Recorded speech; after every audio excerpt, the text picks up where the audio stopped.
Morning everybody. आप सभी का हार्दिक स्वागत है हमारे यूट्यूब चैनल पर। आइए करंट अफेयर्स की क्लास स्टार्ट करते हैं। आज पढ़ते हैं हम पहला टॉपिक हमारा अंतर्राष्ट्रीय व्यापार मेला। अंतर्राष्ट्रीय व्यापार मेला भारत में अंतर्राष्ट्रीय व्यापार मेला प्रगति मैदान नई दिल्ली में आयोजित किया जाता है। प्रगति मैदान के भारत मंडपम में स्टार्ट किया गया है। कौन से नंबर का था? 44वां। 44वां अंतर्राष्ट्रीय व्यापार मेला भारत मंडपम प्रगति मैदान नई दिल्ली में आयोजित किया गया। ये जो भारत मंडपम है, ये G20 का शिखर सम्मेलन जो भारत में 2023 में आयोजित किया गया था, उस दौरान ये बनाया गया था। और ये जो 44वां अंतर्राष्ट्रीय व्यापार मेला है, वो 14 से लेकर 27 नवंबर 2025 तक आयोजित किया गया। और इसका फोकस स्टेट जो कि इंपॉर्टेंट है, कौन सा रहा है इस बार? झारखंड। तो हर बार किसी स्टेट को फोकस स्टेट का दर्जा दिया जाता है, तो इस बार जो फोकस स्टेट का दर्जा दिया गया है, वो किसको दिया गया है? झारखंड को दिया गया है। तो 44वां अंतर्राष्ट्रीय व्यापार मेला कहाँ पर आयोजित किया गया है? प्रगति मैदान के भारत मंडपम में, जो कि नई दिल्ली में स्थित है, जो कि नवंबर 2025 में आयोजित किया गया था। अब देखिए, इंपॉर्टेंट क्वेश्चन है इकोनॉमिक्स और करंट अफेयर्स दोनों की दृष्टि से। भारत में जीडीपी हो, उपभोक्ता मूल्य सूचकांक हो, थोक मूल्य सूचकांक हो, या फिर हम बात करें कि राष्ट्रीय आय हो, इनसे संबंधित जो मामले हैं, उनके लिए एक आधार वर्ष तय कर दिया जाता है कि इस साल को हम आधार मानते हुए इसकी गणना करें। जैसे मान लीजिए कि 2010 में टोटल देश की जीडीपी मान लीजिए 100 रुपए थी, तो आज जीडीपी कितनी है, तो हम उसी आधार पर काउंट करेंगे 100 के हिसाब से। आधार वर्ष बदल दिया, मान लीजिए आधार वर्ष 2020 कर दिया, 2020 में जीडीपी थी 150, तो अब काउंट करेंगे 150 के आधार पर। तो इस तरह से आधार वर्ष रहते हैं। तो ये बहुत इंपॉर्टेंट है। जीडीपी और एनआई, नेशनल इनकम, राष्ट्रीय आय, इनकी जो आधार वर्ष है, जो पहले 11 और 12 था, उसे बदलकर अब कर दिया गया है 22 और 23। जीडीपी होती क्या है? इसे बोलते हैं ग्रॉस डोमेस्टिक प्रोडक्शन, सकल घरेलू उत्पाद।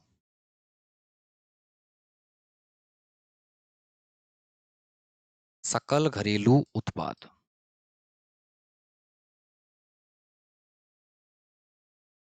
अब देखिए, ये होता क्या है कि एक कोई देश है, जैसे भारत देश है, भारत देश की सीमाओं के भीतर एक वित्त वर्ष, तो हमारा वित्त वर्ष कब से चालू होता है? 1 अप्रैल से चालू होता है और 31 मार्च तक चलता है, अगले साल के 31 मार्च तक। तो भारत की भौगोलिक सीमाओं में एक वित्त वर्ष में उत्पादित वस्तु और सेवा, चाहे वो माल पैदा हुआ हो, वस्तु पैदा हुई हो, या सर्विस प्रोवाइड कराई गई हो, उनका अंतिम मूल्य जो होगा, उसे हम जीडीपी बोलते हैं। किसी देश का डेवलपमेंट कितना हो रहा है, इसका मापने का आधार जीडीपी रहता है। और जीडीपी की गणना से ही आगे गणना निकलती है राष्ट्रीय आय की, कि देश की आय कितनी है। तो उसी आधार पर उसका जो आधार वर्ष है, वो पहले 11 और 12 था, और अब कर दिया गया है 22 और 23। अगला आता है IIP, index of industrial production, यानी जो उद्योगों में उत्पादन हो रहा है उसका सूचकांक।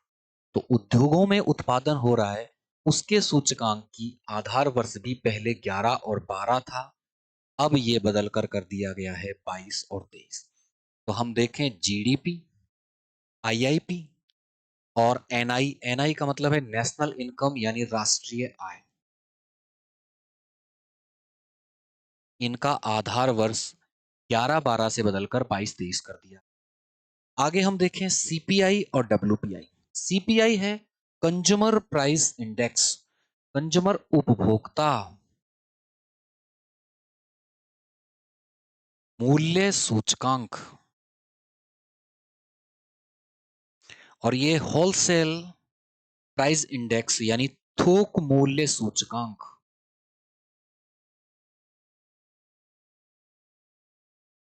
देखिए दोनों में थोड़ा सा अंतर है। थोक मूल्य सूचकांक, थोक में जो सामान बिकता है उसकी प्राइस कम रहती है। मान लीजिए आपने एक कपड़ा खरीदा, उसकी थोक में प्राइस 100 रुपए है, तो उसकी जब उपभोक्ता को वो पड़ेगा, लोकल मार्केट में उसे कोई बेचेगा तो हो सकता है वो 110 का बेचे, 120 का बेचे। तो थोक में माल सस्ता रहता है, तो थोक मूल्य सूचकांक है वो अलग है। और उपभोक्ता को लास्ट में जो रेट पड़ती है उसकी गणना होती है उपभोक्ता मूल्य सूचकांक में। तो उपभोक्ता जो यूज करता है उसका आधार वर्ष जो 2012 था वो बदलकर कर दिया है 2024, यानी 12 साल इसमें जोड़ दिए गए। लेकिन हम थोक मूल्य सूचकांक की बात करें तो अभी भी इसका आधार वर्ष 11-12 ही चल रहा है। नया आधार वर्ष इसका अभी जारी नहीं किया गया है, हो सकता है कुछ दिनों में जारी हो जाए, तो हम अगली क्लासों में इसे अपडेट कर देंगे।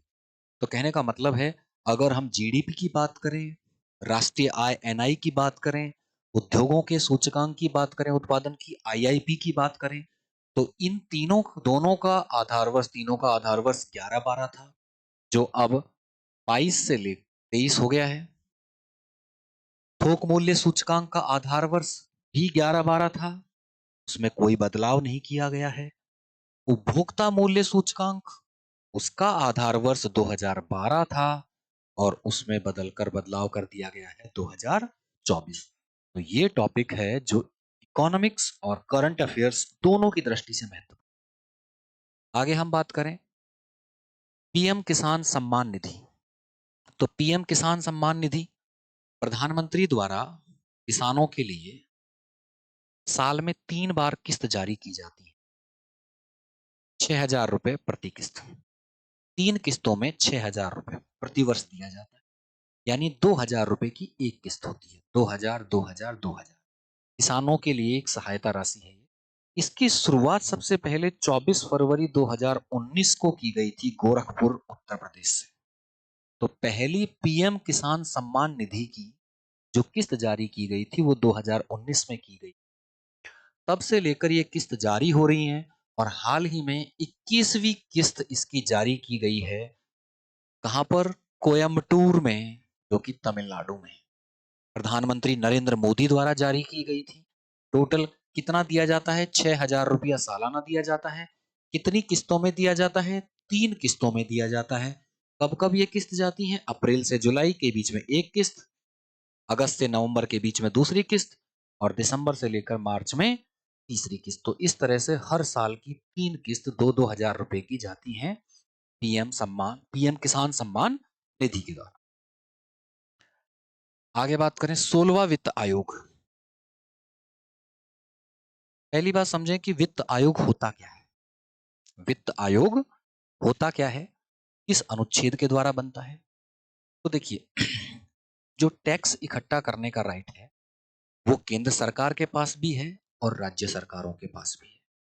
कुछ टैक्स ऐसे हैं जिन्हें केंद्र इकट्ठा करता है, कुछ ऐसे हैं जिन्हें राज्य इकट्ठे करते हैं, कुछ टैक्स ऐसे हैं जिन्हें राज्य इकट्ठा करके केंद्र को देते हैं। अब केंद्र के पास टैक्स ज्यादा आता है और राज्यों के पास टैक्स कम आता है।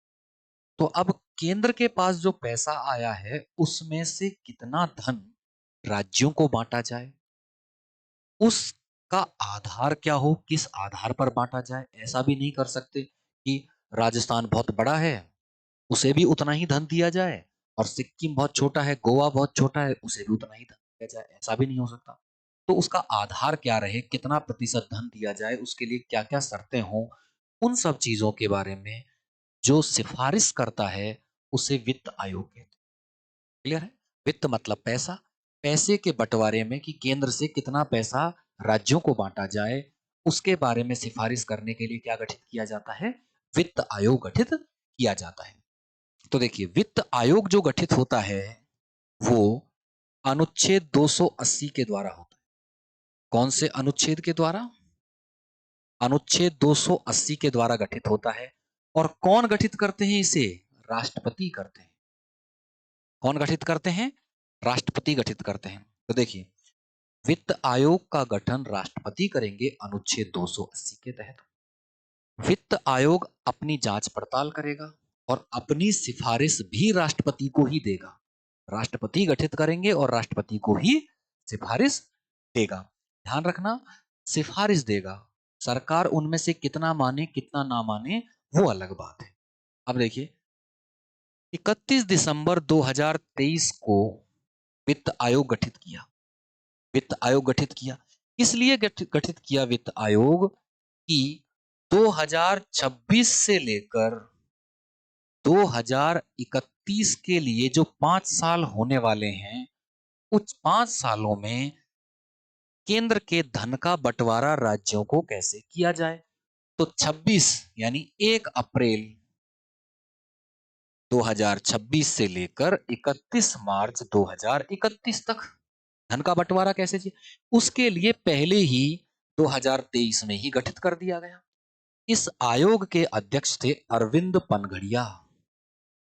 अरविंद पनगड़िया जो कि नीति आयोग के पूर्व उपाध्यक्ष भी हैं। याद रखिएगा, नीति आयोग के अध्यक्ष तो प्रधानमंत्री होते हैं और उसके उपाध्यक्ष कौन थे?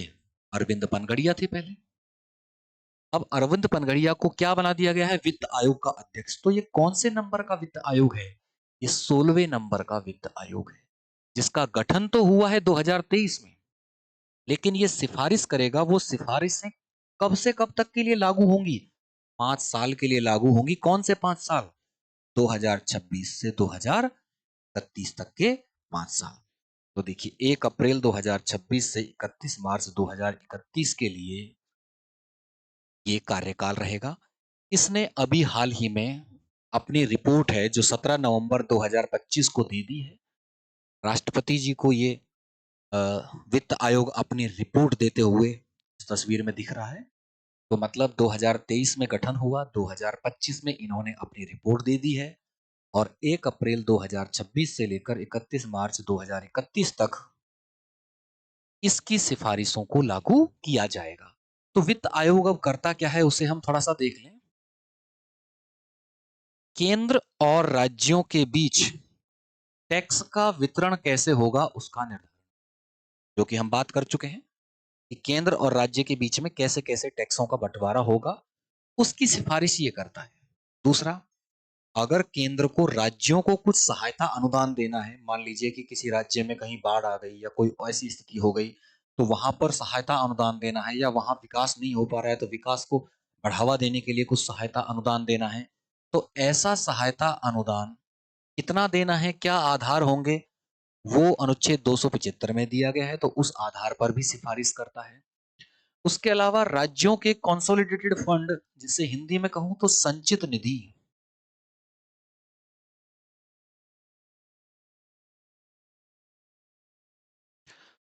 केंद्र में हो या राज्य में हो, 3 तरह की निधियां होती है: संचित निधि, लोक लेखा निधि और आकस्मिक निधि।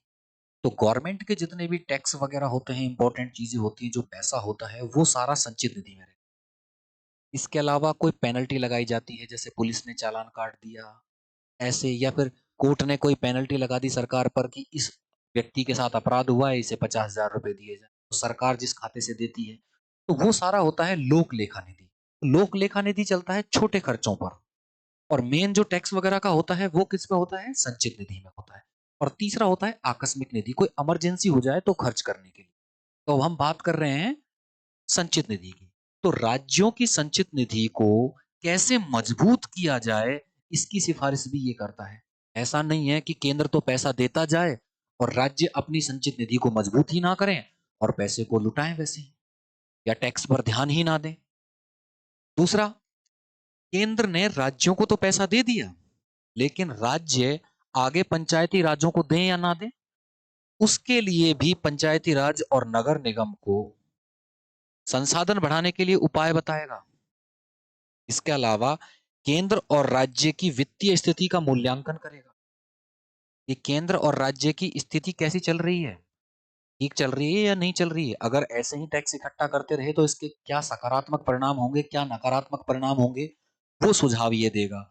इसके अलावा राष्ट्रपति अगर इसे कोई और काम सौंपे तो वो काम भी ये करेगा। तो इस तरह से वित्त आयोग का ये कार्य है। तो 16वां वित्त आयोग जो गठित किया गया था, उसके अध्यक्ष थे अरविंद पनगड़िया, जो कि पहले नीति आयोग के उपाध्यक्ष भी रहे हैं। इन्होंने अपनी रिपोर्ट दे दी है और आने वाले 5 सालों के लिए इसे इम्प्लीमेंट किया जाएगा। तो अभी ये रिपोर्ट है जो जाहिर नहीं हुई है, राष्ट्रपति को पहले दी जाती है रिपोर्ट, राष्ट्रपति फिर उसे सदन में यानी संसद में रखवाते हैं। संसद में रखने के बाद में ये पब्लिश होती है, तो देखते हैं कि केंद्र से राज्यों को कितना परसेंट धन देने की सिफारिश इसमें की गई है। जैसे ही ये जानकारी आ जाती है, अगली क्लासों में इसे अपडेट कर दिया जाएगा। आगे हम देखें 8वां वेतन आयोग। अभी हमने देखा 16वां वित्त आयोग, तो 16 का आधा 8, 8वां वेतन आयोग। वेतन आयोग क्या होता है?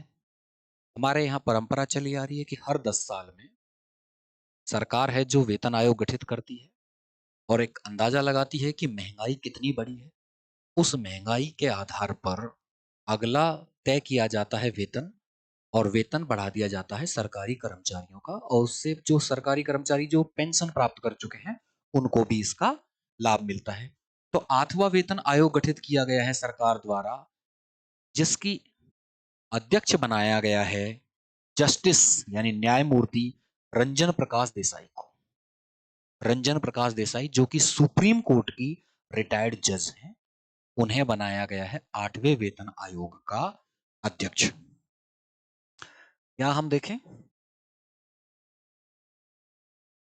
3 नवंबर 2025 को यह गठित किया गया है। इसके अध्यक्ष हैं जस्टिस रंजन प्रकाश देसाई, जो कि सुप्रीम कोर्ट की सेवानिवृत्त यानी रिटायर्ड जज हैं। इसे 18 महीने का कार्यकाल दिया गया है। 18 महीने का कार्यकाल दिया गया है, मतलब ये 18 महीने में अपनी रिपोर्ट सबमिट कराएगा।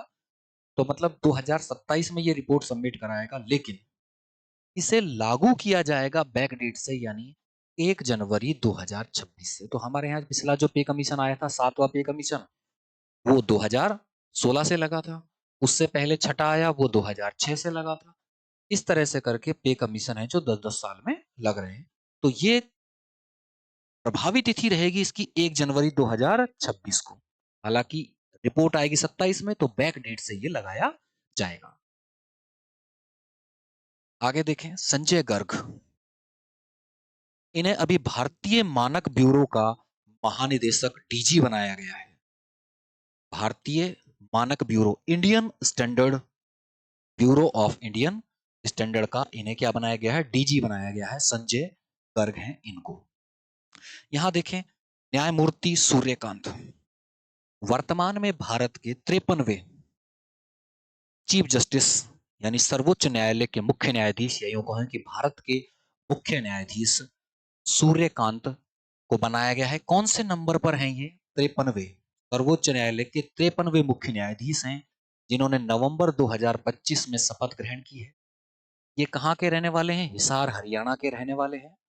इससे पहले जो 52वें मुख्य न्यायाधीश थे, उनका नाम था B R Gavai, justice B R Gavai.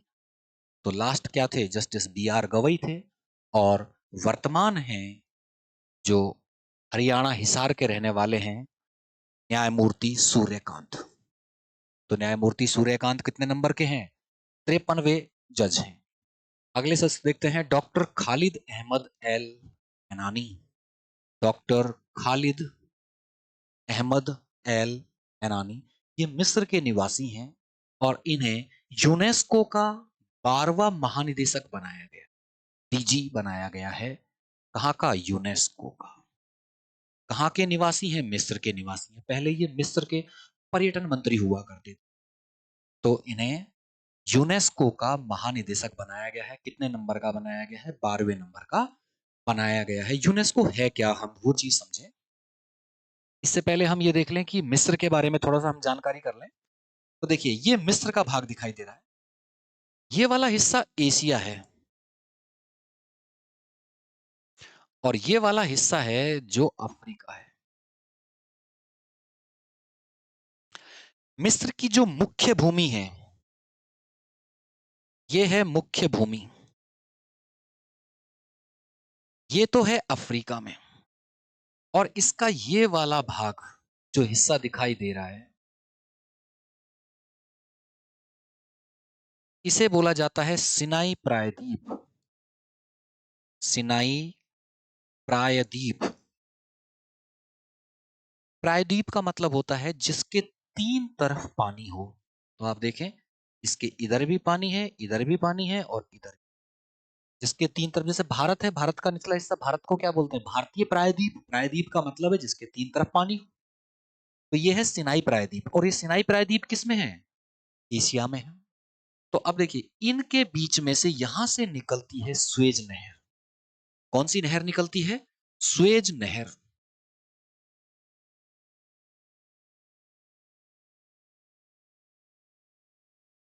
तो याद रखिएगा, जो स्वेज नहर है उसके इधर एशिया की तरफ तो इसका कौन सा भाग रह जाता है? सिनाई प्रायद्वीप रह, और उसका अफ्रीका की तरफ इसकी मुख्य भूमि आ जाती है। स्वेज नहर है जो कौन कौन से महाद्वीपों को अलग करती है? एशिया को अलग करती है और अफ्रीका को अलग करती है। स्वेज नहर किस देश में स्थित है? तो किस में है? इजिप्ट में है। और इजिप्ट को हिंदी में क्या बोलते हैं? मिस्र। तो मिस्र में स्थित है। यहीं इसके पास में इसकी राजधानी काहिरा है। मिस्र की राजधानी क्या है? काहिरा।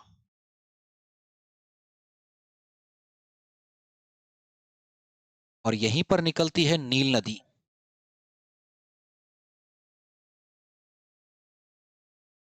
और मिस्र को नील नदी का वरदान कहा जाता है, क्योंकि नील ये रेगिस्तानी भाग है और नील नदी की वजह से ही यहाँ पर सभ्यता का विकास हुआ था।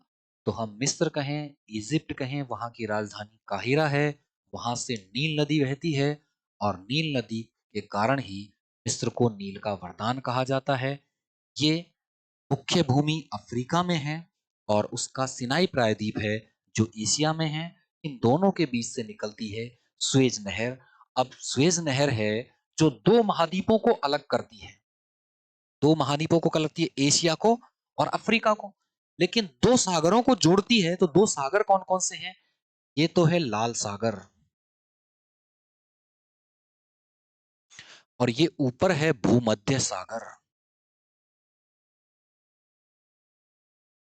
तो क्वेश्चन आता है कि स्वेज नहर किन दो जल भागों को जोड़ती है? कौन से दो जलीय क्षेत्रों को जोड़ती है? तो भूमध्य सागर और लाल सागर को जोड़ती है। किनको अलग करती है? अफ्रीका को और एशिया को अलग करती है। किस देश में से बहती है? मिस्र में से बहती है। नील का वरदान किस देश को कहा जाता है? मिस्र को कहा जाता है। इसकी राजधानी क्या है? काहिरा है। चलिए आगे बढ़ते हैं। तो हम पढ़ते हैं यूनेस्को के बारे में। सबसे पहले यूनेस्को की फुल फॉर्म हम देख लें। तो यूनेस्को की फुल फॉर्म है यूनाइटेड नेशंस। अब जहां भी आपको यूएन वर्ड मिल जाए, यूनाइटेड नेशंस, तो ये समझ जाना कि वो संयुक्त राष्ट्र संघ की एजेंसी है। यूएन जहां वर्ड मिल गया, जैसे हमने एक क्लास में पिछले में देखा कि UNFCCC, United Nations framework convention of climate changes, तो वो भी यूएन का है। इसी तरह से ये भी यूएन का है, यानी संयुक्त राष्ट्र संघ। एजुकेशनल यानी शैक्षिक,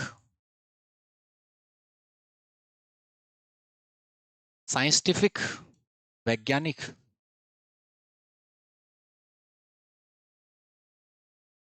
कल्चरल यानी सांस्कृतिक, ऑर्गेनाइजेशन यानी संगठन। यानी संयुक्त राष्ट्र का ऐसा संगठन जो शिक्षा, वैज्ञानिक और सांस्कृतिक प्रभावों का विकास करे, बढ़ावा दे, उनका संरक्षण करे, उसका नाम क्या है? यूनेस्को है। और यूनेस्को का गठन कब हुआ? यूनेस्को का गठन 16 नवंबर 1945 को हुआ, जब द्वितीय विश्व युद्ध खत्म हो चुका था। याद रखिएगा, 2 सितंबर 1945 में जापान ने आत्मसमर्पण कर दिया था। क्यों कर दिया था? क्योंकि इससे पहले 6 अगस्त और 9 अगस्त को जापान के हिरोशिमा और नागासाकी पर परमाणु बम गिरा दिए गए थे। तो परमाणु बम गिरने के बाद में जापान की हालत खराब हो गई थी और उनको 2 सितंबर को सरेंडर कर दिया गया था और यहीं से द्वितीय विश्व युद्ध समाप्त हो गया था। उसके बाद में संयुक्त राष्ट्र संघ जैसे बाकी संगठनों का निर्माण होने लगा था। तो हम बात करें कि 16 नवंबर 1945 को यूनेस्को की स्थापना हो गई। इसका हेडक्वार्टर, इसका मुख्यालय कहाँ पर है? फ्रांस की राजधानी पेरिस में है। इसमें कितने सदस्य हैं? 194 तो सदस्य हैं और 12 सहयोगी सदस्य हैं। तो 194 तो राष्ट्र हैं और 12 इसके सहयोगी सदस्य हैं। इसके वर्तमान में महानिदेशक डीजी कौन है?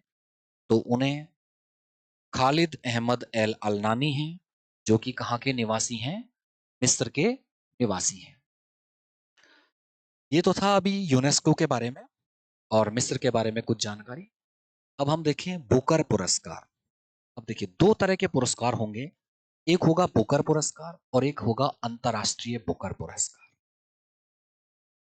बुकर पुरस्कार वो होगा जिसके लिए अंग्रेजी में उपन्यास हो और वो इंग्लैंड में या आयरलैंड में पब्लिश हुआ हो, वहीं पर ही इसका पब्लिश किया गया हो, उसको बुकर मिलेगा। किसी दूसरी भाषा की कोई भी किताब हो, उसका किसी ने अंग्रेजी में अनुवाद कर दिया हो, उपन्यास का या कहानियों की किताब का, तो उसे मिल सकता है अंतरराष्ट्रीय बुकर पुरस्कार। तो हम दोनों में अंतर समझते हैं और दोनों के बारे में जानकारी हासिल करते हैं। तो पहला पढ़ते हैं बुकर पुरस्कार। तो बुकर पुरस्कार हाल ही में डेविड सिजेले को दिया गया है। डेविड सिजेले को दिया गया है, जो हंगेरियन ब्रिटिश लेखक हैं, मतलब हंगरी के रहने वाले हैं और ब्रिटेन में रहने लगे हैं। तो हंगेरियन ब्रिटिश लेखक हैं डेविड सिजेले, इनको दिया गया है। इनका उपन्यास है प्लेस। प्लेस कौन से उपन्यास के लिए दिया गया है? कौन से नोबेल के लिए दिया गया है? उपन्यास या नोबेल एक ही बात है। फ्लैश, और फ्लैश का मतलब होता है मांस, मानव मांस के लिए इस्तेमाल किया जाता है फ्लैश वर्ड। तो डेविड जेले, उनको बुकर पुरस्कार दिया गया है। कौन सा उनका उपन्यास है? फ्लैश। कौन से साल के लिए दिया गया है? 2025 के लिए दिया गया है। अब देखिए, यहीं पर जो भारतीय मूल की एक लेखिका है किरण देसाई, उनकी बुक भी शॉर्ट लिस्ट हुई थी, लेकिन वो बुक है जो फाइनल ये प्राइज नहीं मिल पाया और डेविड सजेले की बुक को फ्लैश को मिल गया था। तो कई बार आप लोगों ने एग्जाम में देखा होगा कि राइटर पूछ लिया जाता है बुक्स का, तो बुक्स क्या करंट में चर्चा में होती हैं। तो भारतीय मूल की जो किरण देसाई हैं, इनको ऑलरेडी 2006 में बुकर मिल चुका था। कौन सी बुक के लिए? The inheritance of loss. तो 2006 में इनको इनकी book the inheritance of loss के लिए मिल गया था। उसके 19-20 साल बाद में इनकी एक बुक आती है। अब वो बुक कौन सी है? The loneliness of Sonia and Sunny. इसको शॉर्टलिस्ट किया जाता है, बट इसे पुरस्कार नहीं मिल पाता है। तो अब ये बुक किसकी है, ये इंपॉर्टेंट है।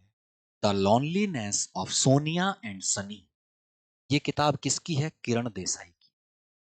किरण देसाई को इससे पहले बुकर पुरस्कार कब मिल चुका है? 2006 में मिल चुका है। कौन सी बुक थी इनकी? The inheritance of loss. आगे बढ़े हम। तो बुकर पुरस्कार जो है, इसकी शुरुआत 1969 में हुई थी, 1969 में। ये कौन से उपन्यास या कहानियों को दिया जाता है जिनका पब्लिश, प्रकाशन ब्रिटेन या आयरलैंड में हुआ हो अंग्रेजी भाषा में। तो अंग्रेजी भाषा के ऐसे उपन्यास जिनको प्रकाशित ब्रिटेन या आयरलैंड में किया गया हो, उनको ही सिर्फ ये पुरस्कार मिल सकता है।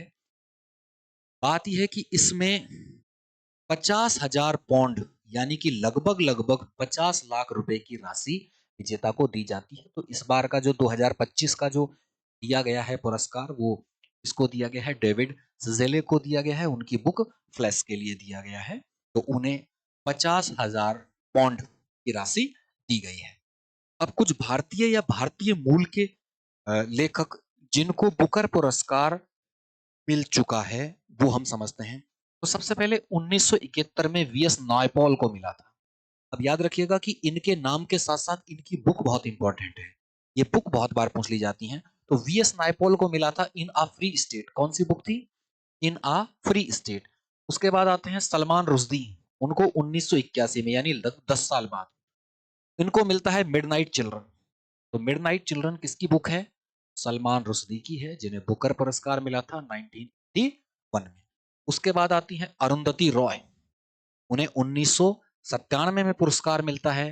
कौन सी बुक होती है? The God of small things, the God of small things, Arundhati Roy. In a free state किसकी है?